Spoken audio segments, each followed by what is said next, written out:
Okay guys, berbalik kepada BDB special, tapi this time Ellie ada Sharpe and Matthew Upson from England, the ex-Manchester United player and the ex-West Ham. What else? I can list when it comes to interviewing these football pundits, right? I have to list the number of clubs that you guys know who they are, and it's time to dig into their thoughts on certain things. Okay, you guys can catch this on BDB special on YouTube.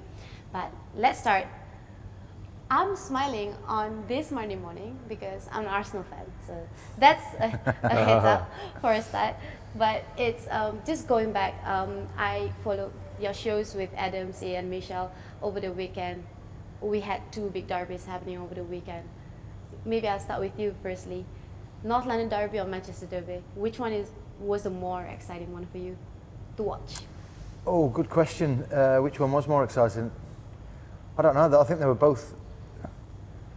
I think the London derby was probably a little bit more exciting for a little bit longer because the game was in the balance for sort of an hour, whereas the Manchester derby was pretty much over after about half an hour. I think. We kind of knew what was going to happen. It was probably over after about 7 minutes when City scored the first goal so early. So as far as excitement, I would probably go with the London derby, but for goals, you've obviously got to go for the Manchester derby. Right. What about you, Matt? I'd go with that. It's the same. It was just a bit more of a competitive game. That's true, though. It was just a bit more competitive in terms of the game was to and fro a little bit, whereas the Manchester one was it's just a Manchester City show, wouldn't it? Right. And it was good to watch, good to see that kind of quality. But in terms of which was more exciting, I'm going with the North London. But on the positive side, I'm not talking about Manchester United, how everyone knew that they were trying to get their feet back on the pitch and everything. I still feel that there were a lot of glimpses of positivity in that match alone, like the way they bounced back, even getting 3 goals. Do you see that Ten Hag is finally going to make something out of this current squad for this season at least? I think he can. I think he can. I think he's shown. Well, I think he already has in terms of the patch of form they had before the international break was very good. I think he related to the players really well and he set an example, and he was in the process of instilling that and putting that into the squad. They've then had an international break, come back, and the first game back hasn't gone well. Yeah. But I think he's shown that he understands maybe what the issues are, and I think he's capable of improving. It might be a process, but I think there's definite opportunity there for him to get something from that group of players. Right. And talking about the quality of goals coming from Manchester City, as you shared just now, Haaland, man, I mean, we can only manage our expectation realistically, but I think there's nothing realistic about this guy currently, how he's doing to English Premier League, but also in terms of the quality, like the kind of touches that he made in the box. He doesn't need a lot to make those high quality touches that led to a goal, prominent one that is. Out of all teams in Premier League this season, who do you think, Lee, would come closest to shutting down Manchester City in one way or another? Maybe shutting down is a bigger term, but something that can at least give that 50-50 fight. I can't see that coming from Chelsea, can't see that coming from Liverpool, United. Like, what are the teams out there that could probably? I don't think there's anyone that can touch him at the moment consistently. I think in one-off games we've seen Newcastle take them really close and end up getting a draw. Who else did they play? They played someone else and scraped a draw, did they? Or no, beat them late on. Yeah. Someone beat them late on. I think in a one-off game people can possibly compete if they catch Man City on an off day. But I think over the course of the season, I don't think there's anybody, with Liverpool struggling the way they are. Chelsea have just changed the manager and are not flying on all cylinders. Arsenal are playing well at the moment, but the question is, can Arsenal sustain that over a period of time and do it for a full season? But at the moment, with the strength in depth and the squad they've got and the players they've got, you can't see anybody getting close to City by the end of the season. Right, and let alone the idea of having Haaland in every single game now. That was expected by Pep after he has been, examined the way the amount of games that he missed in his previous club, and he has been assessed properly in all angles, and Pep making sure that, hey, please expect Haaland to play all games, every single game. And also a privilege that Haaland doesn't get to play World Cup in one way or another for him and for City, right? He gets to rest when everyone else is battling the big campaign this December. Now, that tackle that was made by Emerson Royal to Martinelli, that was definitely unnecessary one, and it hampered their growth in that game when they were down to 10 men. Just want to relate back when you two were playing as a professional footballer back in the day.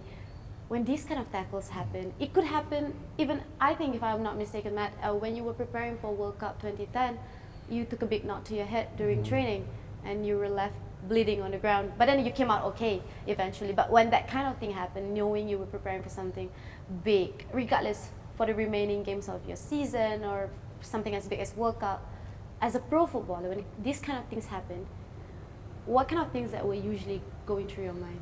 Like, were you fear for your life or something? No, I think first thing is you just have the initial reaction is, am I okay? Like, whatever body part it is it still intact? Head, knee, ankle, and you kind of know. You have that instinct, don't you, where you know when something's not good. Yeah. Well, I have anyway. The major injuries I've had, I've known straight away I'm in trouble, and I know this is going to not be a good diagnosis. But on the whole, bumps, kicks, scrapes, tackles like yesterday for Martinelli, for instance, you have that little initial, that hurt a bit, and then I think the quicker you just get up. That's true though. And right after he was sent off though. It sends a message to the opposition, doesn't it? Yes, that's true. You but know? then that's the kind of things you expect in a derby though. But okay, now let me change the scenario a bit for you, Lee. Like, imagine the scenario that you were actually facing a possible, you're going to miss out the rest of the season or probably miss out from football for 2 years straight, that kind of tackle the outcomes could be different, right?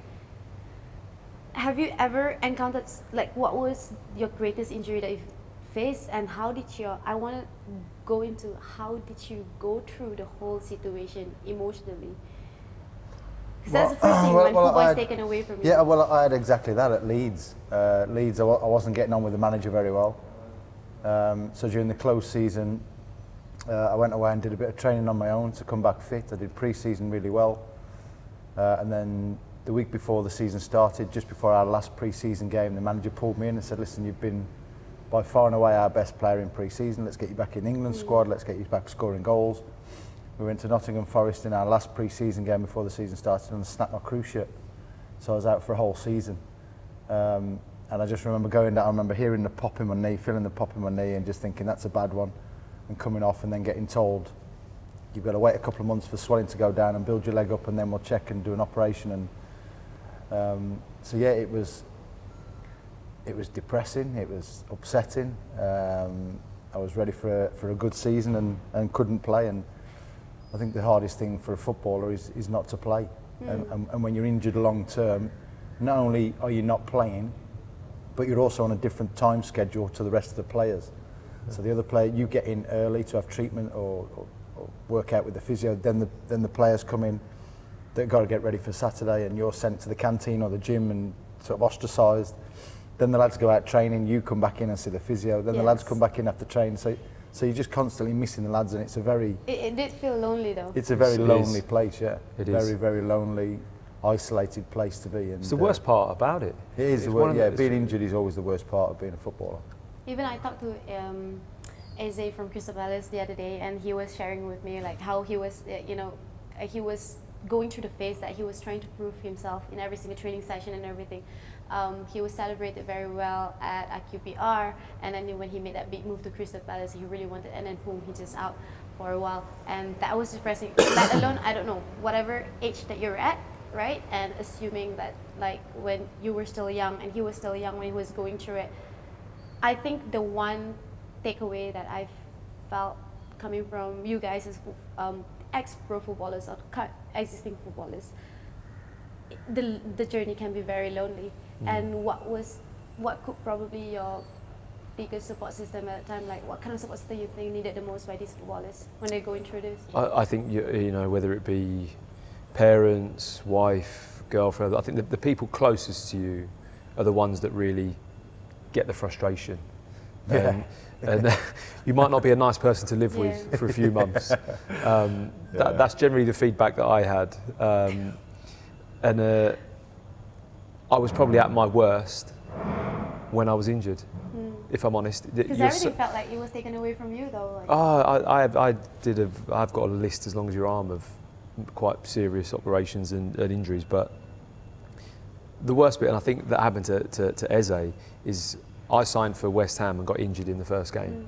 I think when you sign for a club and you then get injured and you're out for 6 months on the first, that's awful, because you're in a new place, new surroundings, new people. You haven't established yourself. You haven't earned the respect of the group by training well and playing well, and you're at this club and you're like, well, what am I doing here? You're in a rented flat or in a hotel, and it's just that was the worst time to get injured, when you've just signed and you can't play.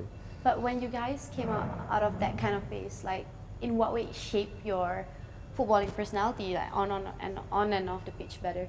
Like, in what way did it affect you? I don't know about it made me stronger. I generally try to come back after every injury having improved physically in some way, whether it be through flexibility, strength, power. You just got to try and flip it on its head and turn it into a positive, and come back better. That's the thing that fueled me, and I think most players will look at that and try and achieve that. Understand. And not everyone's blessed. I don't want to say that it's a blessing to get injured, but also it's a blessing in disguise in one way or another, that probably only the ones who have faced it understand. I did come across one of your old interviews with Athletics, if I'm not mistaken.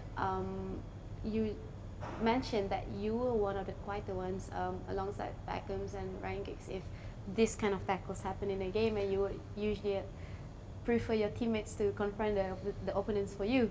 Right, like Roy can probably do the job for you, or anyone. Does it work in every single team, or it revolve around different set of players? Because I'm not sure, like in what different teams that you play with, is it a blessing to have teammates who usually have that bolder personality on the pitch? Just, you know what, I'm going to protect you, and a team that has players like you, Beckham, Rankin, who choose not to be in the disputes on the pitch whenever these kind of tackles happen?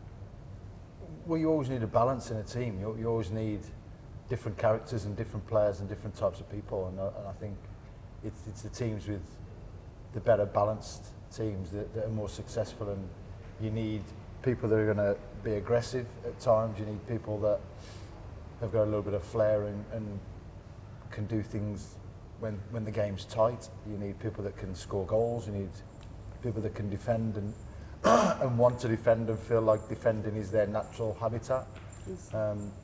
We see people now that, a little bit like Trent Alexander-Arnold, he's a top quality player, but his first thought is not to defend and not to get behind the ball, whereas the better defenders want to get behind the ball and protect the goal straight away. Forward-thinking players are not so much like that. So I think in our team we had aggressive players that wanted to look after people, and we had a nice mix and a nice balance that made us successful. Understood. Now, for Graham Potter to Chelsea, so it's apparently said that he's not going to take over the England job post World Cup campaign this December. Southgate probably still going to be there. Maybe there's going to be another union, we don't know. But like, after all these months that we've been talking about how Potter should come after Southgate, but now he's with Chelsea, and the United Nations League campaign that you saw with England, the way they performed, I understand it was still an experimental stage. Sure, you took 12 defenders with you. Sure, but how do you see them? How do you see England? Like, to what extent they're actually gonna go in this World Cup campaign, based on whatever that we've seen so far, based on that performance in UNL and all? What is Southgate's plan? I think you can just toss a.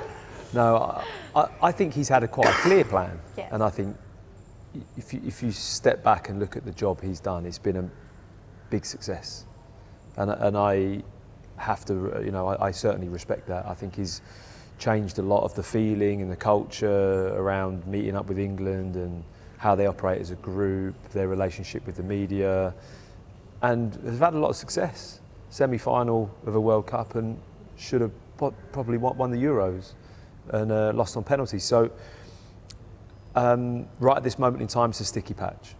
and is not performing well. I think there's a lot of individual players that he's always relied on and not in good form, or are injured, or are not available for some way. And I think you're looking at a tournament now where I think you kind of just have to ignore the build-up. Yeah. And we've seen teams go into major tournaments before, not really looking like they're going to do too much, but they kind of play that first game and they build momentum very quickly. You win that first game, you might win or play well in the second game, and all of a sudden the belief kicks, and everything can change so quickly. So I think you need to be mindful of that and not really judge until we're into the tournament and see what happens. But I don't think he did experiment a lot, did you? I mean, don't think he did enough. It wasn't experimental for me. It was. I think he's more on the lines of, these are the players I've known over the past couple of seasons and past couple of tournaments. I trust them, and I'm going to use them, regardless of what their form is now. And it works best for tournament kind of managers, you know, that who are like Southgate, who are very tournament focused, you call it, right? Because not all managers can pull off the same kind of job. But sure, we can't really judge based on whatever we've seen. I try not to be judgmental of that one, because I understand the dynamic of playing for your country is different than playing for your club, because club is you manage to work with your teammates for pre-season and the whole season, 38 games and everything else. But when it comes to national team, it's just something different. But one thing we can judge is the selection of the players that he's going to bring to World Cup, assumingly probably the list is going to be released, I don't know, a week or 2 weeks before, right? Now, if you two can share with me one player that you wish Southgate brings to Qatar this December that was not listed in the United Nations League selection. Start with you, Lee. I'm not sure I know of any that I would take that weren't in the squad. I think there's a few that have been picked in the squad but not got to play a lot under Southgate. I'd like to see more of Jack Grealish. I'd like to have seen Ivan Toney have a run out, or Tammy Abrahams have a run out. I think we know what Harry Kane does, so I would like one of those to have a go. And possibly, maybe not after yesterday's performance, but maybe Jadon Sancho, I think was a little bit unfortunate not to make the squad. So they're the sort of players I'd like to see in there. Do you think Maguire should? Pardon? Do you think like Southgate should bring Maguire to Qatar? Do I think who? Maguire, Harry Maguire. Still one of the probably functional players for him, for his system probably. Yeah, I think it's difficult to take a player with you to a big tournament when he's not been playing. And do you take Harry Maguire as cover, and then he's not been playing, he comes on and he has to do your job? I'm not sure. I think Harry Maguire's confidence is so low at the moment. I'm not sure I would take him. I would actually probably leave him at home and give him a rest and say, right, we'll see you next season. Understood. What about you, Matt? I think that Ben White's done quite well for Arsenal. I think he's a player that's been in the squad and has been performing week in, week out. He's versatile. The only thing is that we seem to have like quite a large amount of that right-sided defensive players, don't we? When you look at Reece James, Kyle Walker, Kieran Trippier, Trent Alexander-Arnold, who that's going to be an interesting decision as well as to whether he takes him. It doesn't appear to favour him in terms of starting him for England, and whether or not he'll take him as cover and as a player to bring on. I'm not too sure, but there's so many different decisions, aren't there?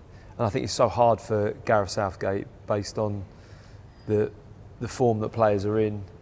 Does he go with tried and tested, or does he just go with what's happening now? Understood. Then we should probably expect a lot of versatile positioning coming from this players, regardless whatever positions they are playing with their club, as you said, when it comes to Southgate. Because even like Saka was played, not so much, he could play as a left wing back-ish or right left, depends how Southgate sees which position he thinks fits best for the players. But actually that actually brings me to this one point, that probably the kind of preference that he looks into selecting players for his team, the more versatile players I have, the more whatever positioning I can assign them to, you know, probably in that sense.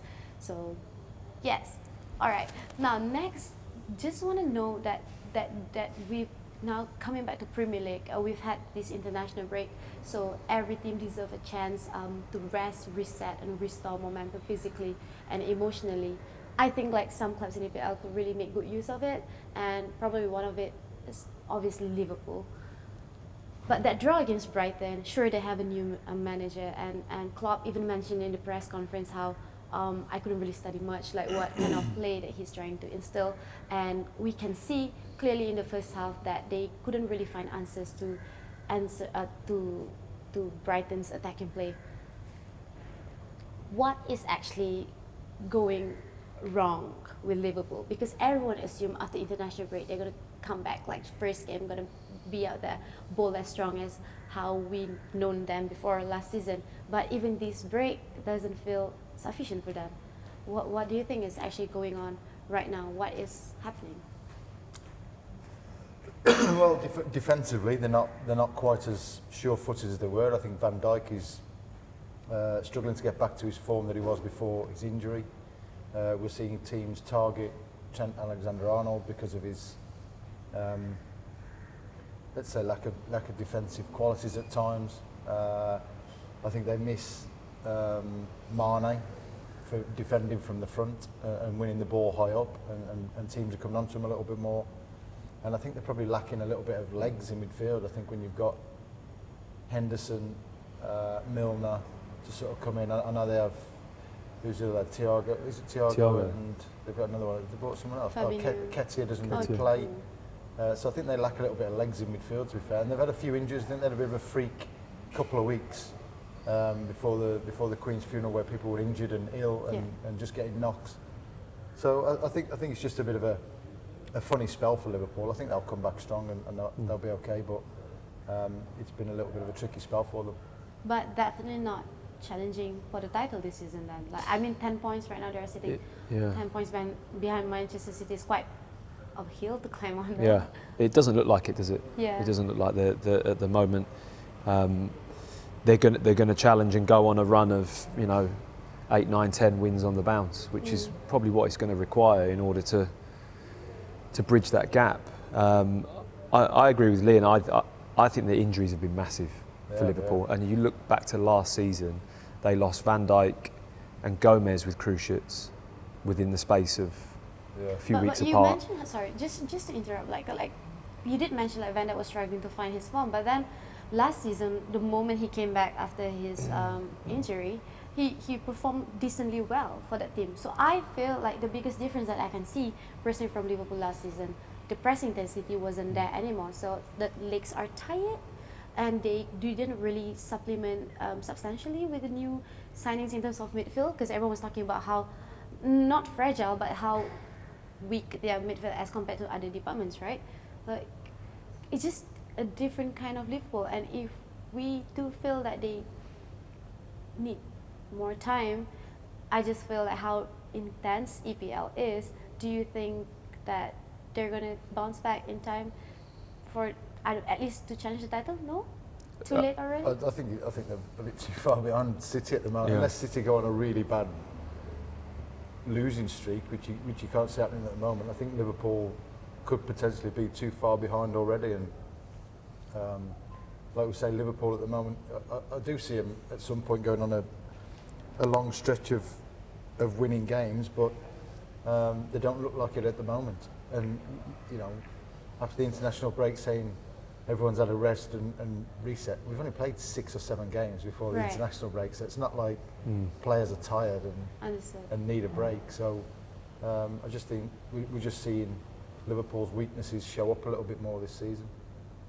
And also, like how you mentioned, Matt, like probably they maybe one of the contributing factor was that they said Klopp's tactics have been well read by the opponent, so like other teams are just continuously keeping up with them, and they're just still the same old team, except without the pressing intensity. Because why I need to emphasize on the pressing intensity, because that's what made the obvious difference for Liverpool last season. When everyone else was playing their game a certain way, Liverpool was just there, like pressing everything, like pressing from the front and everything, and we couldn't really see that anymore this season. No, and that requires everything to be just right. And I think when Liverpool are at their best, that they're operating at such a high level in terms of physically and energy in the team, that to play against it's overwhelming. Yeah. But to keep that season after season after season, if you get that drop off, you really notice it. Whereas I think when you look at someone like Manchester City, when they drop off a little bit, because they're so possession based, it's like you feel like they might have a few more rest periods in the season against certain teams in certain matches where they're really comfortable. Yeah. And that's the difference in two styles for me. That's Both true. managers, and Liverpool do rely heavily on that physicality, and it just hasn't been there. And like I said before, I think the injuries are Keita, Henderson is now getting a bit older. Yeah. The centre backs, he lost all three, didn't he? Matip, Yeah. Gomez and Van Dijk. It's just been a really disruptive probably 18 months for Liverpool. And Understood. Mane, I think Yeah. Mane is massive.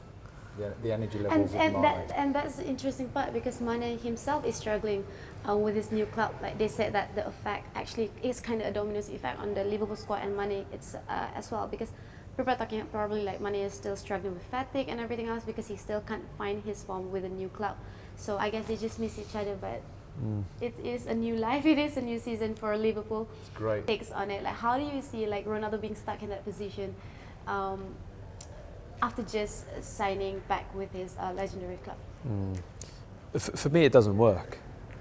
And Which one doesn't work? Him staying or him not staying? Him coming back to Manchester United? for me, it doesn't work when you're in between.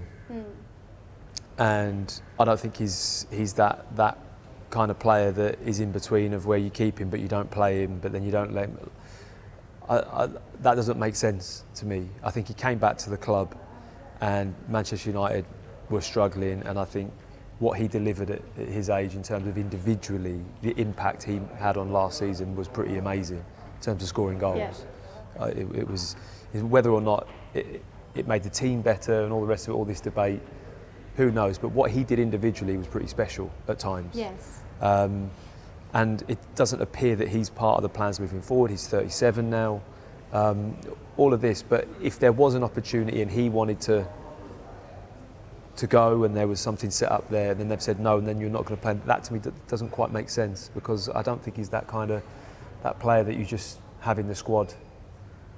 No, I don't think it's right that the move's been blocked and then you're not going to play him anyway. Yeah. And I didn't realise that he was fit and they just weren't playing him because of other reasons. But I think the way the forwards have been playing, Anthony Martial's just coming back from injury. Marcus Rashford has not particularly played great, although he's just picked up the Player of the Month award, which surprised me a little bit. But I think, I can understand why Roy Keane's saying he should play. It's a Manchester derby. You're going to be under pressure. Yeah. Get the ball forward. He is a man that can produce in big games on big Yes. stages and do miraculous things, and maybe he will dig you a goal out early and put you a goal up rather than go a goal down. And I think the way some of the lads have been playing, why not play him while you've got him there? You might as well use his assets. You're going to be under pressure against City a lot, so get him on, and he might nick you a goal. But I can also understand why people say, well, he's not going to be staying around, so let's play the players that are going to be staying around, and let's be loyal to the players that want to be here. He doesn't want to be here, so why should they play him? But it's a catch-22 chicken and egg That's sort true of though. situation. Like, and the kind of consequences that are happening right now have been expected by the fan base themselves. Like they knew this is going to happen the moment he signed back. He signed that move back to Manchester United though, because when it was not for footballing reasons, and like you have managers coming in and coming out, and you came in for one person, maybe Ole, but now he's not in the picture anymore, and no one can utilize you in a certain way you want to be utilized, that kind of thing. And when you bring a new manager in, you can't expect the manager to give in to just, I don't know, like I don't want to come off as assuming, but that's exactly what's happening, and the fan base expected that as well. Now I can only wish the best of luck. I really didn't like it when he came on the pitch to play against Arsenal, but it's okay, that's another game, and the only game that we lost so far. But that's the kind of effect that you expect coming from Manchester United in that kind of big game. You need to play that kind of player, right? So everyone would have just a different way of playing against him. And yes, like as you two mentioned, that he's the kind of player that needs to be played in that can not just to be played in big games like that, but who can produce as well. But yes, okay, that's on Ronaldo. Now moving on to this heartbreaking news that we received over last weekend back in Indonesia, our neighbor next door. 174 people actually passed away in a football riot, football stampede at one of those Indonesian stadiums in a match between local rivals, Arema FC and Persebaya Surabaya. So what happened was that the Arema Surabaya FC haven't won over Arema in the past 23 years. So it's a very heated derby as well over there. But that weekend on Saturday night, Surabaya actually managed to win 3-2 over Arema, and thousands of angry fans invaded the pitch. I assume like, cool, it's just another small fight in Indonesia, because that happens a lot, right, in any derby.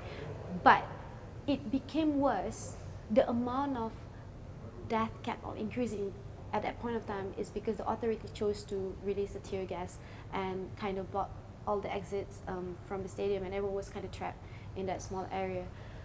When you guys were still a pro footballer back in the day, when you hear of these kind of riots or fan seasons, and England is definitely one of those places that is so famous, not famous, like, so well known for this kind of incidents.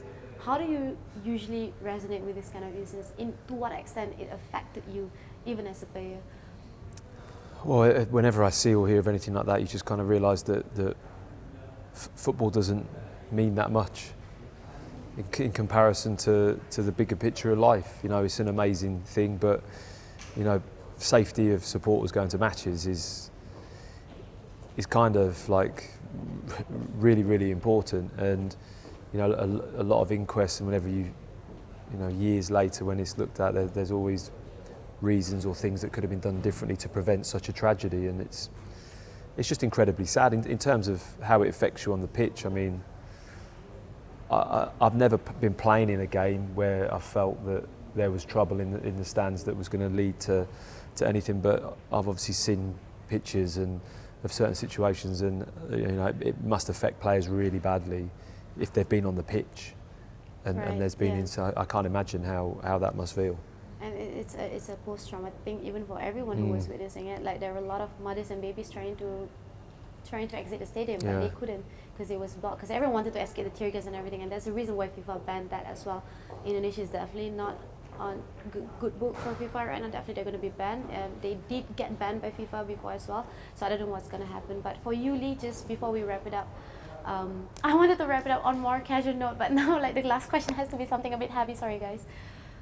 How do you feel when you read this kind of news? Now that Matt has, like, you've shared as an insight when you were still a pro footballer, but now you've retired from that world, and to be sitting on this couch and like hearing this kind of news, reading this kind of news, seeing this kind of news, how do you feel looking at the whole situation? It's sickening. It makes you feel sick to your stomach. I remember Hillsborough, when people were getting crushed in the stadium.